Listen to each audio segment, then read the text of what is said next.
Tingnan niyo itong mga minamahal. Itong balita ni Sian Gasa. Ay po.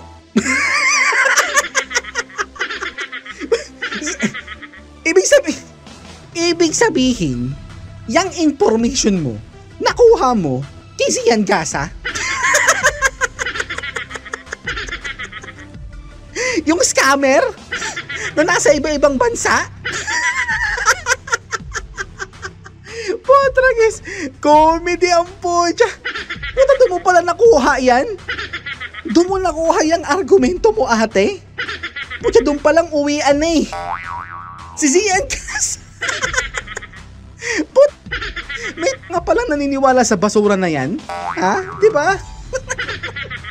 Sian Gasa ang pucha.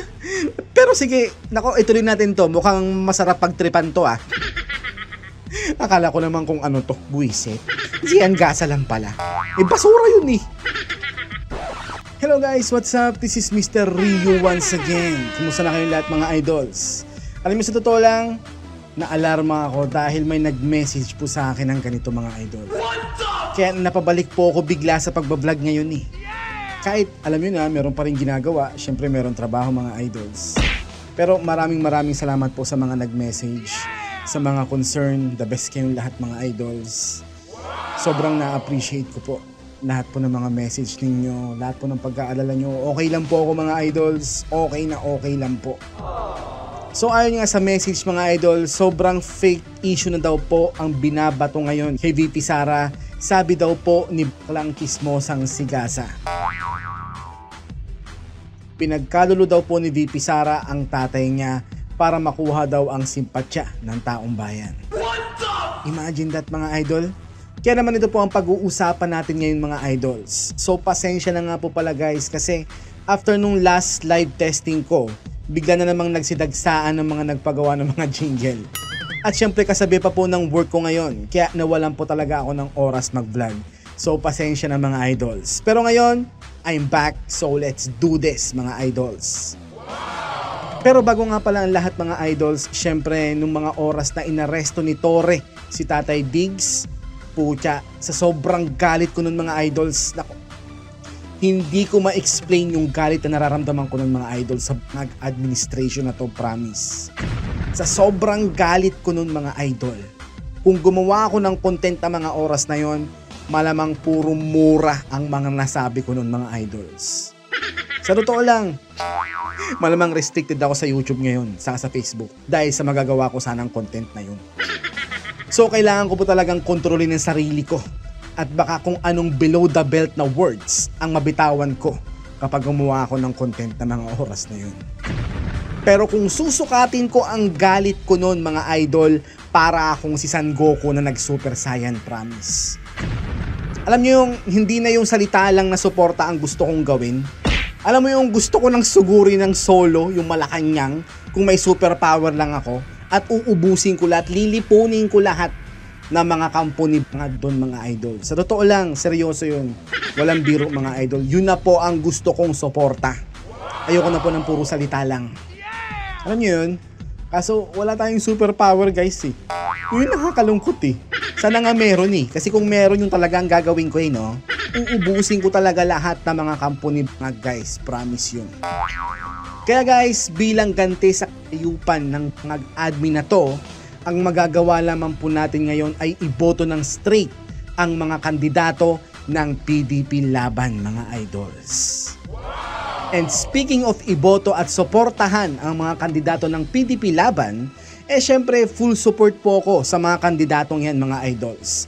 Especially po dito sa bayan ng Olongapo. Merong 4 na tumatakbo dito sa pagka-mayor. Si Cortez, si Paulino Jr., si Cap Echi at si Vega Fria mga idols. Siyempre guys, ang susuportahan ko sa mga yan ay yung solidong kaalyado ni Tatay Digong. Si Cortez, independent yan. Si Paulino at Cap Echi, hawak ni Kung Hun yan. Pero si Vega Fria, PDP Laban yan mga idols. Kaya yan po ang sinasuggest ko na dapat nating suportahan dito sa bayan ng Olongapo mga idols. Okay ba? So shoutout po sa mga kababayan kong solidong Team Vega Fria supporters dyan. Mabuhay po tayong lahat mga idols. So guys, dahil malapit na po ang eleksyon at kung nakakatanggap kayo ng mga ayuda from AIX, AKAP, TUPAD, or any kind of ayuda na binibigay ng mga representante ng inyong mga probinsya, let me remind everyone na pera din po nating lahat yan. Binibigay lang po nila yan sa inyo para magkaroon kayo ng utang na loob sa kanila para sila po ang iboto ninyo sa paparating na halalan. Okay? So sa madaling salita, parang vote buying na po ang ginagawa nila sa panahon na to. You know why? Kasi po lahat ng mga programang nabanggit ko po na nagbibigay ng ayuda sa mga tao ngayon ay nabuo po para solusyonan ang financial crisis nating lahat noong panahon ng pandemic. So bakit nag-e-exist pa rin ang mga programa na yan ngayong wala naman ng pandemic? 'Di ba? So ang motibo ay kitang-kita na gusto lamang nila magpasikat at umeksena. So meaning to say, this ayuda are just a band-aid solution dahil ang tamang solusyon ay mabigyan dapat ng kabuhayan o trabaho ang bawat tao. Ibaba ang presyo ng mga bilihin at puksain ang kahirapan sa pamamagitan ng pagpigil sa korupsyon ang tamang solusyon. Hindi ang mga ayuda na yan. Kaya naman mga idol, wag po tayo magpapadala sa mga ayuda aka vote buying nila. Dahil lahat naman ng mga perang binibigay nila ay hindi naman sa kanila. So wala kayo dapat maging utang na loob sa mga ayuda na yan. Dahil uulitin ko, pera din po nating lahat yan. Okay?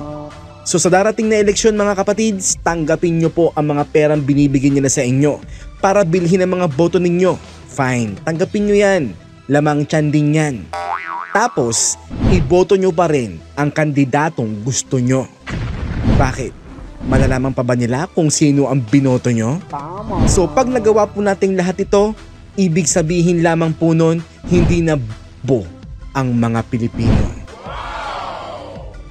Ito po ay isang paalala mula kay Mr. Rio. At alam naman natin lahat mga idol kung bakit mula nang naupo si Bangag, naging na po talaga akong kritiko ng Bangag admin na to. Dahil po sa mga kasalanan niyang ito mga idols. At ang unang-una nga po niyang kasalanan ginawa mga idols ay yung pag-abolish niya ng PACC or Presidential Anti-Corruption Commission na binuo ni PRRD para malabanan nila ang korupsyon sa gobyerno.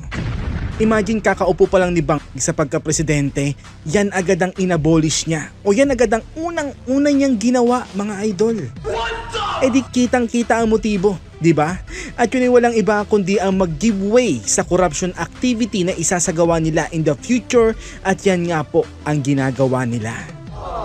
Pangalawa, yung muling naghari ang mga kriminal at mga durugista. Dahil kung noong panahon ni PRRD sila ang nababalitaan natin na papaslang, ngayong panahon ni Bangag panay inosenteng tao at mga law-abiding citizen naman ang mga pinapaslang ng mga kriminal at durugista.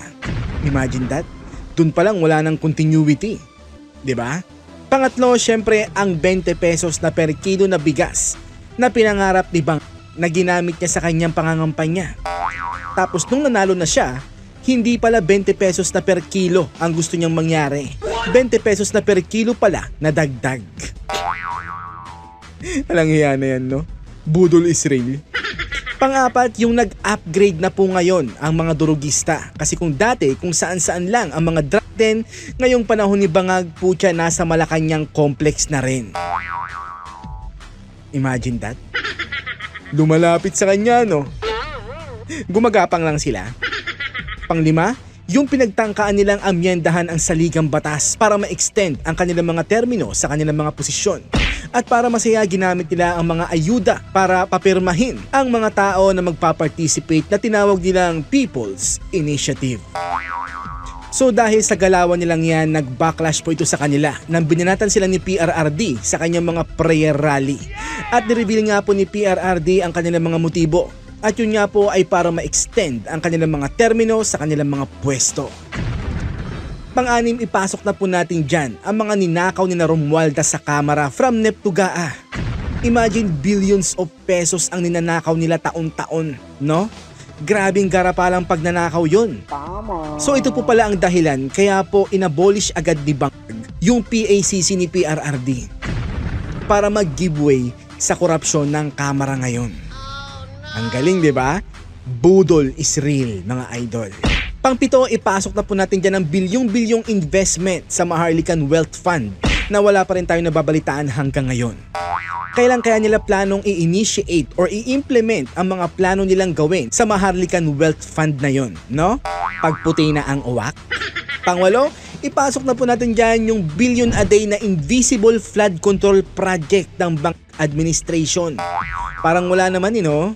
Parang flood lang ang meron Wala namang control. Diba? Diba? Pang-siyam na kasamaan ng Bank Administration ay alam nyo ba na sa panahon lang ni Bag nangyari yung merong loan better na nanalo ng jackpot prize sa loto ng 20 beses sa isang buwan? Wow naman. Mukhang tiba-tiba silang lahat sa mga jackpot prize na yan. So isa lang po ang ibig sabihin nito, na kayang-kaya ng PCSO na manipulahin ang resulta ng loto. So ano ba talaga PCSO? Lotohan o lokohan? Linawin nyo diba? Pang-sampo mga idol, saan na napunta ang 89.9 billion na sobrang pondo ng PhilHealth? Sino-sino po ang nakinabang doon mga boss? Parang wala ng report, wala ng resibo no? Iba talaga pag kontrolado ang kongreso no? Shout out sa'yo, Romualdez. Pang-11, yung pagbenta ng Bangko Sentral ng Pilipinas ng 25 tons of gold reserve ng ating bansa. Bakit news blackout ito? At bakit walang komento dito ang buong kongreso, no? Mapa upper or lower house man, no? Putya, tahimik lahat, no? Ba't kaya? Na-liquidate na ba sa lahat? Alang hiya na yan, no? At ang pang-12 ay ang pagiging niya pong di umanong gumagamit ng ipinagbabawal na gamot. Kaya nga no comment siya at hindi siya kumakasa sa mga drug test at hair follicle challenge na sinisigaw ng taong bayan sa kanya. Diba? Siguro dahil ang pagiging drug user ng presidente ay isa pong impeachable offense. Kaya po pilit nila itong kino-cover up. Tama. Make sense, di ba mga idol? So yan po ang top 12 na kasalanan ng Bank Administration. Kaya po Marcos resign na ang sinisigaw ngayon ng entire Filipino nation. At dahil napakatindi nga po ng backlash ng mga issue na to sa kanilang administrasyon, putya hanggang ngayon, kino-cover up pa rin po nila itong top 12 issue na to gamit ang mga diversion tactics circus issue nila ngayon.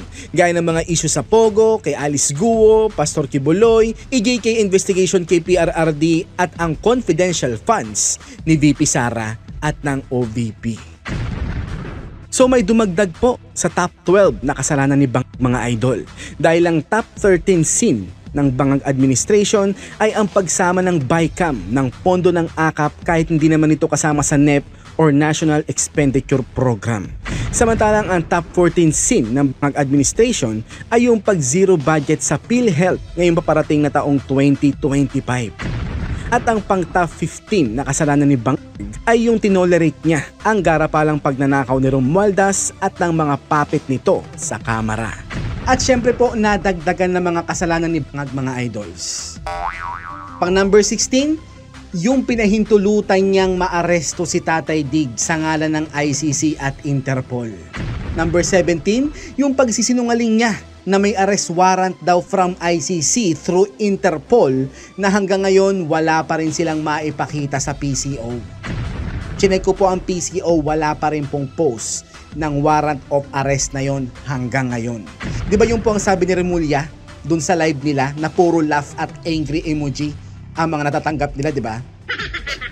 Number 18 mga idol, yung pagpapatawag nila sa mga vlogger sa Tricom dahil hindi na po nila kinakaya ang pambabatikos sa kanila ng mga ito.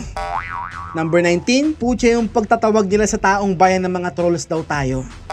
Imagine no, kapag nag-react tayo sa kabalbalan na ginagawa nila, matik, putya troll na tayo. Imagine that, no? At ang pang 20 na kasalanan ni Bangag mga idol is yung pagmamind control nila sa taong bayan. Dahil imagine niyo mga idols, nagkaroon na ng survey ngayon na paramihan ng BBM versus Duterte supporters. Imagine guys, isa pong napakalaking kabalbalan yun. Kaya nga guys, yan po ang gusto ko pong solusyonan Dahil ang survey talaga na yan ang ginagamit nila para i-mind control ang ating mga kababayan. Kaya naman inaanyayahan ko po ang lahat na sumali po sa FB group ko po na Pulso ng Masang Pilipino. Non-partisan po ang magiging resulta ng group na to. Kaya naman po welcome po lahat ng mga Pilipino na sumali sa group na to para po makasali sa mga survey na iko-conduct ko po sa Facebook group na to. Ginawa ko pong private group ito para makontrol ko po na walang makapasok na dummy account or troll account sa group na to. So pag nakita ko po na dami account lang ang sasali, hindi ko po ito i-approve mga idol. This survey group is for legit FB account only. Ang mga troll or dummy accounts are strictly prohibited. Ang mission po ng group na to ay makounter po ang scam survey mind conditioning problem natin sa ating bansa. Na ang sinusurvey lamang ay 1,500 na katao. So kailan pa naging legit ang isang survey kung 1,500 lamang ang nasi-survey nila? Alam nyo ba na wala pa sa 1% ng 1% ng voters population natin ang nasi-survey nila? So let's say nasa 65 million ang voters population natin ngayon. So ang 1% niya ay 650,000 na katao. Tapos ang 1% nun ay 6,500 na katao. So kailan pa naging legit ang 1,500 lamang o kahit maka 2,500 pa silang nasa survey? Kaya nga I don't believe in survey kahit na maging in favor pa kina PRRD or VP Sara or kahit na sino pang mga sinusuportahan natin. So hanggat hindi sila nakaka-survey ng at least 50% na katao sa total voters population natin, dapat po lagi nating isipin na hindi po legit ang mga ganyang klaseng survey. So dito po sa group ng Pulso ng Masang Pilipino, magagawa po natin ito slowly but surely. Basta magkaisa lamang po tayo sa hangarin na malaman ng totoong numero sa totoong pulso ng Masang Pilipino. So welcome po lahat na mag-join dito. Basta legit ang FB account mo, mapa Pro Duterte, Anti-Duterte, Dilawan, Pinklawan, or Marcos loyalist, or kahit mga undecided pa kung sino ang susuportahan nila, welcome po sa group na to. Okay ba? So wala po tayong ibang gagawin sa FB group na to kundi bumoto sa mga i-conduct po nating survey. Okay ba mga idol? Mula noon hanggang ngayon, minamind condition po tayo ng mga nagbabayad sa mga survey agency na yan for their own personal agenda and to make them popular sa mata ng masa. Enough is enough. Somebody had to step up para makounter natin ang mind conditioning na ito ng mga pulpolitiko sa ating bayan. So guys, para marami po ang mag-join, pakishare na lang po natin ang group na to para po mas marami po ang maka-join sa mga i-conduct nating survey sa group na ito. Okay ba mga idol? So ano pang hinihintay nyo? Join na! So guys, once na ma-approve ko na po kayo at nakapasok na po kayo sa Pulso ng Masang Pilipino group, i-click nyo lang po itong dalawang nakapin sa group natin. So click the first one at sumali po sa approval rating survey natin. And then click back para po bumalik ulit kayo sa home ng group natin. And then click the second one at sumali po sa trust rating survey natin. Para po malampasan natin ang 1,200 hanggang 1,500 na respondents ng mga scam survey agency na pinagkukunan ng information ng mainstream media. Okay ba mga idol? So ngayon naman mga idols, pag-uusapan na po natin ang napakatinding fake issue na binabato nila kay VP Sara na siyang dahilan kaya napabalik po ako muli sa pagbablog. Shoutout po sa nag-chat sa akin ito na ayaw niya nang ipabanggit ang pangalan niya. Mabuhay ka idols. So, let's do this! Grabe talaga to mga minamahal. Dahil lang sa posisyon? Ha? Really? Vice President Sara Duterte? Guys, question na. Sino naman tong basura na to?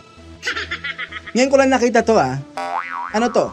Another botangera sa social media?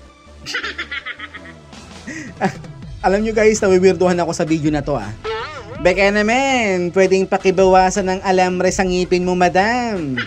Kasi nakakairitang tingnan. Nag-rhyme lang po ako. Okay? Game. Dahil lang sa posisyon, dahil sa kapangyarihan, nilamon ka ng sistema? Sensya na mga idol sa... Nakakatawa lang talaga ang basurang to. Ano bang sinasabi nito? Out of nowhere may ganito no? Ano ba? to the point na yung ama mo, ipinagkanuno mo para kaawaan ka. At saang lupalop naman ng universe mo napulot ang fake information na yan, ate? Ha? At kung magsalita ka, akala mo talaga sure na sure ang mga pinagsasabi mo no? Para matupad yung pangarap mo na maging presidente ka sa 2028, no matter what, kung makulong man yung ama mo or makulong dyan sa ICC, diba, as long as maging presidente ka, okay lang? Ha? Guys, ako, wait lang. Kababalik ko lang kasi Time out lang muna mga idol Anong sinasabi ng basura na to, ha? It doesn't make any sense talaga, promise. What the hell are you talking about, girl? Ha? Kasi ito kasi mga minamahal. Ano? Yung Pilipino kasi, yung emosyon yan gumagana. Aba natural, tao yan, ano pala? Buti kong hayop yan, putya magtaka ka. Maawain yung mga Pilipino. O tapos? Ngayon, naging way ni Sara Duterte yung pagkakakulong ng kanyang ama, diba, para makakuha siya ng boto sa Pilipino. Okay, uwian na. Guard, pakidampot tong basurang butangera na to. Anong pinagsasabi mo, te? Ha? Alam mo, ate, hindi na kailangan gawin ni VP Sara yan para makuha ang simpatsya ng mga tao. Because VP Sara always have our sympathy. Okay? Dahil mulat na kami sa katotohanan na basura yung amo mong si Bongbong Marcos. Bongbong Marcos pala. Okay? So wala nang bago dun, te. Ano ka, late bloomer? Ako, question ko lang sa mga udulista. Saan nyo ba nakuha tong basura na to, ha? You know what I mean, mga minamahal? Dahil nakulong si FPRRD, tingnan ninyo, may mga profile na bring FPRRD home. Di ba mga ganyan? O tapos? So para makakuha ng simpatsya, itong si Sara Duterte, ipinagkanuno niya. Talaga? Sige nga. Paano nyo pinagkalulo, ate? Sige nga. Tingnan nga po natin kung may sustansya ba ang argumento ni Alamre Girl. Ang kanyang ama sa ICC, pinauwi niya ng Pilipinas kahit alam niya na yung kanyang ama ay makukulong o di kaya patay sa sama ng loob doon sa The Netherlands. Ako nawiwidohan na talaga ako Saan mo napupulot ang mga kwento na yan, ha? Kasi kung ako mga minamahal yung kaso hindi nga siya ikaw Okay, tapos? Sige, may ginawang kasalanan yung ama ko. Pero syempre, bubuk naman mo din yun Ama mo yun. Yung palaki sa'yo, tumulong sa'yo. And for me, the right thing to do, kung ako yung tatanungin, syempre, ama ko yun, diba? Tapos? Yung unang isipin ko dyan, hindi pwedeng makulong yung ama ko. Gagawin ko lahat ng sandata para hindi makulong yung ama ko. Gagawin ko lahat. Kahit ano pa mang paraan, pangit man sa kanila tingnan, basta yung ama ko kasama ko sa piling ko. Ate, given na yan. Okay, given na lahat ng mga sinabi mo no? Ha? So ano nga ang pinupunto mo? Kasi at this very moment, pointless pa rin ang mga salitang dinudura mo, promise. Diba? Gagawin ng paraan lahat-lahat. Kahit pa itago mo si Digong. Siyempre, magagawa yun ng isang tunay na may pagmamahal na anak sa kanyang ama. Kaso tapos? hindi. Sige. Paano mo nasabing kaso hindi? Sige nga. Ha? Tingnan niyo ito mga minamahal. Itong balita ni Sian Gasa. Ay po!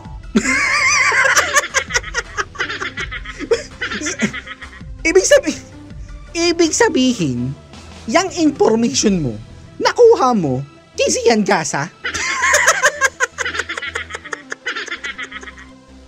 Yung scammer? Na nasa iba-ibang bansa? Potragis, comedy ang podya. Puta, doon mo pala nakuha yan? Doon mo nakuha yung argumento mo, ate? Puta, doon palang uwian Si Sian Gasa. Puta, may nga palang naniniwala sa basura na yan? Ha? Di ba? Sian Gasa ang podya. Pero sige, nako, ituloy natin to. Mukhang masarap pagtripan to Akala ko naman kung ano to, buwisit. Sian Gasa lang pala. Basura yun Parang Netflix ang nangyari. Wow, parang Netflix! Panoodin natin. Sige nga. Sige. Game. Ilang anak. Isa sa anak. Aha. Isa sa anak. Anak. Ano ba? Stating na kapag hindi ka umuwi ng Pilipinas, para nating sinabi sa mga taong naniniwala sa atin na mahina tayo, na tumatakbo tayo. Ha? Yan ang literal na fake news peddler, mga idol. Grabe. Unang kita ko pa lang sa pagmumukha nitong scammer na to, mukhang hindi na mapagkakatiwalaan, eh, no? Mukhang hindi na nagsasabi ng totoo, eh. Nakakatawa to si Alambre Girl, guys. Nakakatawa to si Alambre Girls. Imagine, paniwala sa basurang scammer na to, no? Grabe. Akala ko naman kung kanino nang galing yung information. Akala ko naman dun sa bagong baliw na, na spokesperson ng PCO. Yung pangalan niya, yung baliw na yun, vlogger daw yun, di ba? Akala ko naman dun nang galing yung info. Yung pala sa basura lang na scammer na to, Diyos ko po naman. Na-stress ako doon, mga idol. Putragis na yan. Kasi yan, kasa lang pala nang galing yung info. Walang hiya na yan. Anak ng tokwang pusit naman talaga, oh. At makaka-epekto ito sa upcoming na election ng ating mga senatorial balls and even the big one on 2028. So, sabi ng isa anak, I think, I don't know how they call, tatay, papa, daddy, I don't know, I'm not sure. I think, kailangan mong bumalik sa Pilipinas to show all of them na hindi tayo basta-basta tumatakbo. Pero, sabi niya, before natin gawin yan, before natin pag-desisyonan yan, tatawagan ko muna yung insider, yung contact natin sa loob. Imagine, no? Kung magkwento talagang, akala mo talaga present siya sa moment ng conversation na yun, eh, no? Nakakatawa talaga tong scammer na tong si Zian Gasa, no? Ganito pala gumawa ng kwento to, no? Ano, follower si Macy's nito, eh. Sabi niya, magaling daw yan sa mga chismis, eh. Yung mga, daw yan, yung mga source daw yan, galing daw sa mga insider, yung mga nanggaling daw sa mga director. Sino kaya, kanino kaya this time, no? Kanino kaya this time nanggaling yung information niya, no? Yung gossip narrative niya, no? Ano yan, galing kay Sara Duterte? Kinuwento niya sa'yo? Comedy ang po dyan. Ano ba? Naniniwala pa rin pala sa tank na to. Sorry guys. Putragis na yan. Anak ng pusang gala naman. Isiyan Gasa lang pala ang po dyan. May tanim sila, definitely. Tapos? Ito na ang plot twist over plot twist. May plot twist daw, guys. Sige nga, tingnan natin kung ano yung plot twist ni Zian Gasa, the scammer na yan. Ready ka na ba? Baka di mo kayanin, baka isipin mo. Netflix yung pinapanood mong kwentutan. Eh di wow! OA mo, boy! Interpol, pakiaresto nga ang baliw na to. Nakawala sa mental hospital, oh. Tinawagan na yung contact sa loob. Tapos? Pagtawag sa contact, sabi ng contact, balikan ko po kayo after a few hours. Wow, talagang akala mo talaga nandun siya sa pangyayari, no? Or naririnig niya yung mga conversation ng mga chinichismis niya, no? Wow, ang galing gumawa ng kwento. Kwentong kutsero, kwentong barbero, ang puta. Bumalik after a few hours. O, tapos? Hindi po totoo yung warrant. Hoy, boy scammer. Alam naming lahat na hindi totoo yung warrant. Ha? Siya nga lang kasing katulad mo ang maniniwala na totoo yung warrant na yon from ICC. Okay? Ha? Given na yun, ha? Wag siya nga, ha? Propaganda lang po ito. Wow, propaganda lang po ito. Wow, talagang political analyst na ang dating ni scammer. Guys, ako magsasabi sa inyo, ha? Mag-iingat yung lahat ng mga tagapakinig o followers ng basurang scammer na to. Kaya napagsabihan ko, misis ko dyan, eh, na mag-iingat yan, eh. Kasi basura, scammer yan, eh.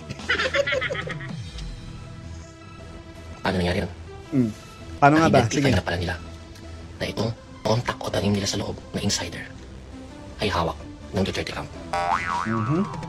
Diyos ko Lord naman. Shout out sa mga makabayans dyan. Naniniwala kayo sa chismis ni scammer? Doon pa lang sa mga pinagsasabi niyang ganito, literal na walang kwenta, no? At kwentong kutsero lang lahat, no? Tama. Ang galing gumawa ng kwento, no? Akala mo talaga legit, no? binigyan siya ng wrong info.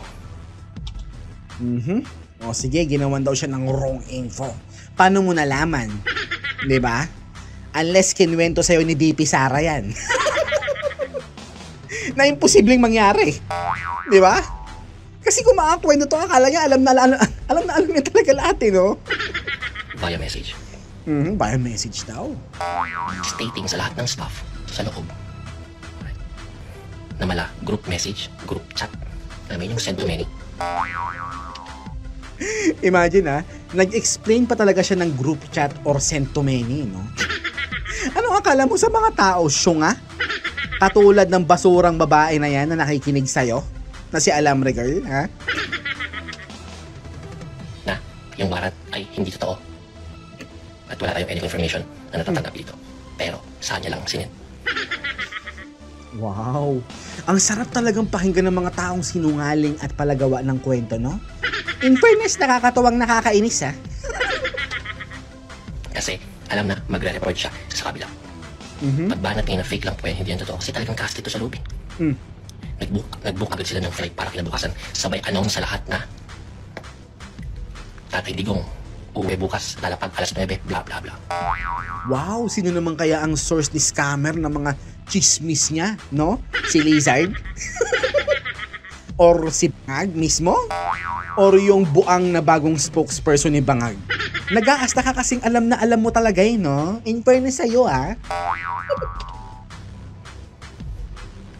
So, recap lang tayo, ha?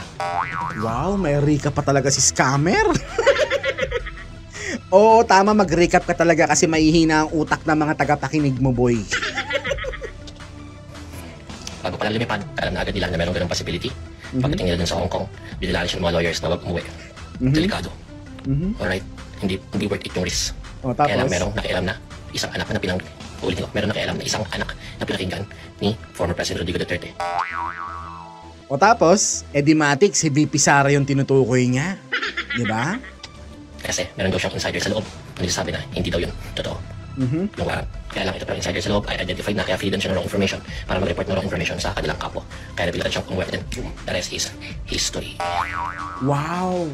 Alam mo ang tamang terminology dyan, ha? The whole BS of this chismis is his story. Yun ang tamang term doon. Tama. Okay? Saka, kanino mo nakuha ang information na yan? Ha? Napanaginipan mo?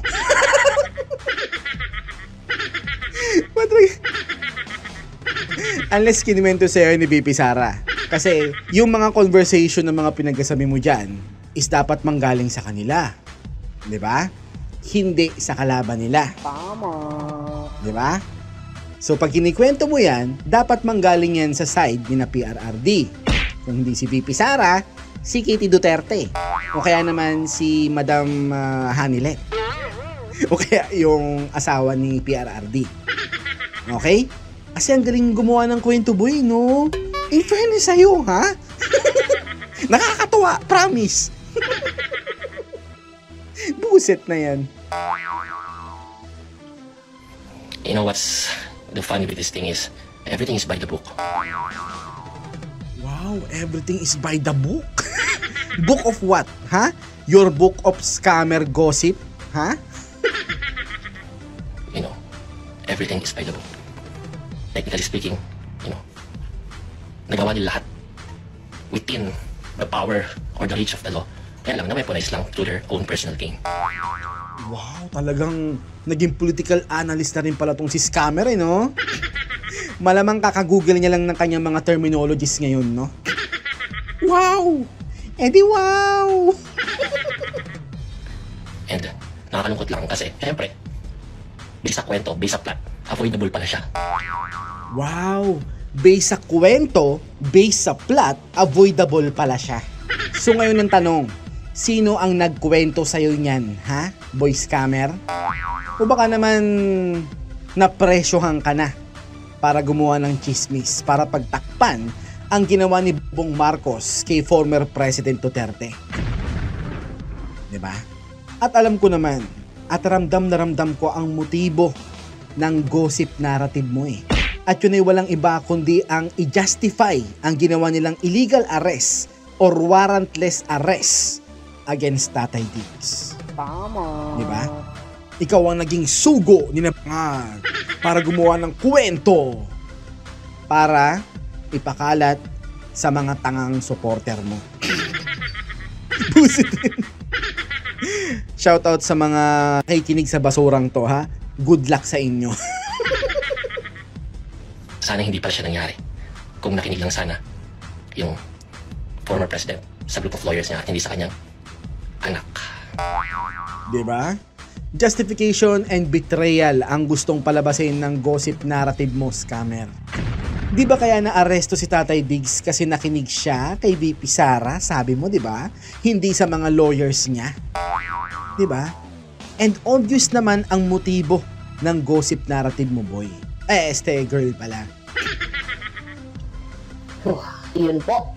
Narinig ninyo. Ito na naman po, si Madam Alamre. Akala mo talagang sobrang legit ng balitang narinig niya, no? Nakakatawa talaga, guys. Kasi alam nyo, nag-e-exist pa rin pala talaga sa camp ni Bangag ang mga uto-utong katulad ni Alamre Girl. Diba? Imagine talagang paniwalang-paniwala siya, no? Alam nyo, guys, hindi na worth it pang pakinggan tong si Alamre Girl. Unang-una, sino ba yan? Kilala nyo?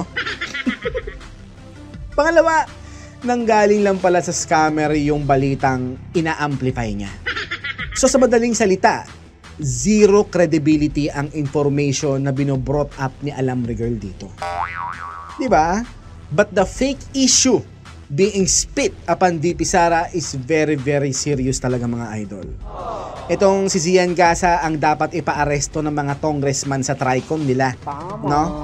Kasi sobrang galing yung gumawa ng kwento, no? In fairness. Pero dahil puro uto-uto yung mga followers niya, napapaniwala siya. Gaya nitong si Alamre Girl, di ba? Paniwalang-paniwala talaga siya.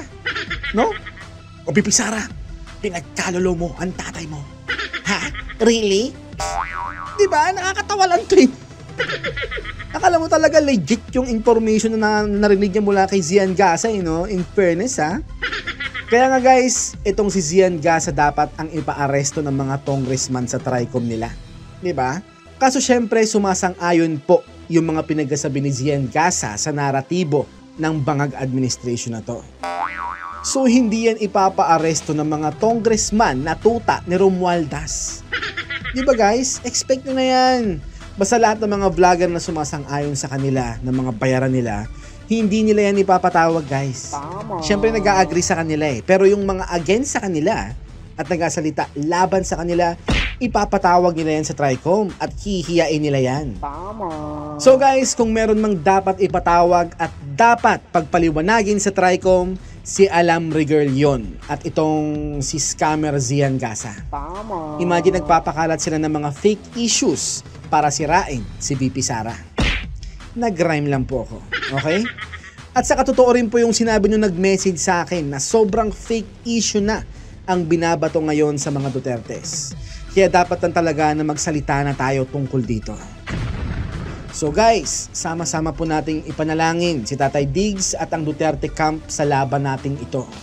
Sana po ay malampasan nating lahat ang dilubyong dala ng Bobong Marcos administration na ito. So paano, guys? Kita-kits po tayo ulit sa mga next videos.